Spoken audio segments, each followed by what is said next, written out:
Ая. Това е името на моето момиче. В японската култура името Ая означава летен ден или бляскаво цвете. Това напълно съвпада с нея, защото тя обожава лятото. Той я изпълва с живот и е точно като бляскаво цвете. В някои африкански култури името Ая означава добра съдба или щастие.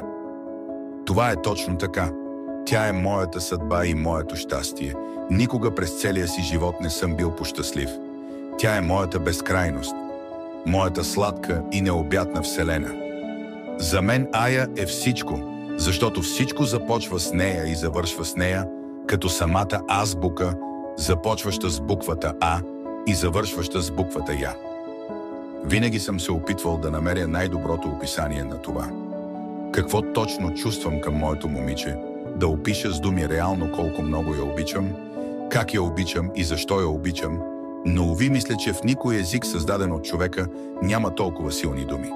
Търсил съм и най-красивите думи, с които да опиша и самата нея, но няма как да се опише истинска богиня с човешки думи.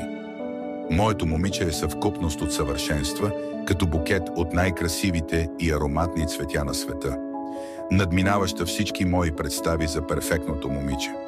Ето за това я обичам безгранично. Тя е най-милото и нежно същество на планетата. Уханието й е по-хубаво и от най-хубавите парфюми. Моето момиче, Ая, най-вкусното нещо на света. Тя е моята амброзия, моят вълшебен извор на живот, щастие и чувство на вечна младост. Моята богиня, богиня Ая, моето обожание, моята религия, моята обич винаги и завинаги, моята Ая.